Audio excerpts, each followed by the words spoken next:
அதாவதுங்க, திமுக தோற்றதற்கான காரணம் என்னன்னு இன்னைக்கு ரொம்ப பெரிய அளவுல அடிமட்ட தொண்டர் துவங்கி கட்சியினுடைய தலைமை வரைக்கும் டிஸ்கஸ் பண்ணிட்டு இருக்கோம். அதுல ஒரு சின்ன விஷயத்தை பாக்குறோம், IT wing versus social media wing அப்படிங்கிறது.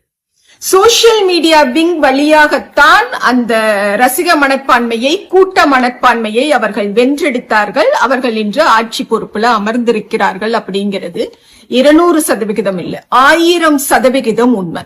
அதை என்னைக்கு திமுக காரங்க நாம புரிஞ்சுக்க போறோம். ஐடி விங் அப்படிங்கிறது அது ஒரு தனிப்பட்ட ஒரு அணி, அந்த அணியில் பொறுப்பில் இருக்கக்கூடியவர்கள் அந்த பணியை செய்வாங்க. வேற சோசியல் மீடியா விங் அப்படிங்கிறது தான் இன்றைக்கு தலைவர் சுட்டிக்காட்டி இருக்கக்கூடிய அன்றைய டீக்கடை பெஞ்சில உட்கார்ந்து பேசணும் பாத்தீங்களா, கட்சியை வளர்த்தோம் பாத்தீங்களா, முரசொலிய வாசிச்சோம் பாத்தீங்களா, அவங்கங்க.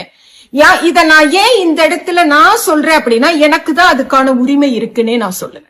2021 தேர்தல்ல சோசியல் மீடியா மூலம் இங்க பர்டிகுலரா மேற்கு மண்டலத்துல அவர்கள் கட்டமைத்த பொய்களை உடைத்தவள் நான். கலப்பு திருமணத்தை திமுக ஆதரிக்கிறது அப்படின்னு சொல்லி இங்க மொடக்குறிச்சியில, பொள்ளாச்சியில ஒரு மிகப்பெரிய ஒரு பொய் பிரச்சாரத்தை அவர்கள் முன்னெடுத்த பொழுது அப்படி அல்ல.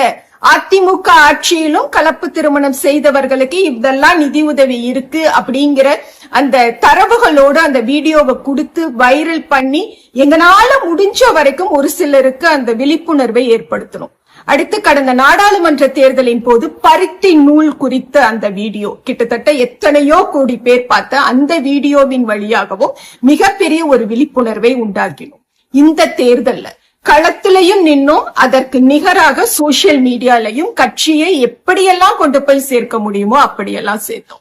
இந்த இடத்துல என்னுடைய கேள்வி என்னன்னா, இளைஞர் அணியில, மாணவர் அணியில அண்ட் மாவட்ட செயலாளராக, ஒன்றிய செயலாளராக, பகுதி கழகத்தினுடைய செயலாளர்களாக இருப்பவர்கள் எத்தனை பேர் கழகம் சார்ந்த விஷயங்களை சோசியல் மீடியால பகிர்கிறார்கள்.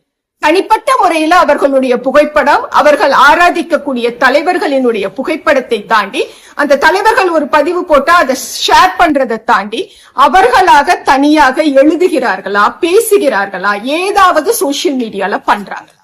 தேர்தல் தோல்விக்கு பிறகு 14 மில்லியன் பார்வையாளர்களை என்னுடைய பக்கம் பார்த்திருக்கு. அதாவது 1,40,00,000 பேரை தொடர்ந்து பார்க்க வச்சு.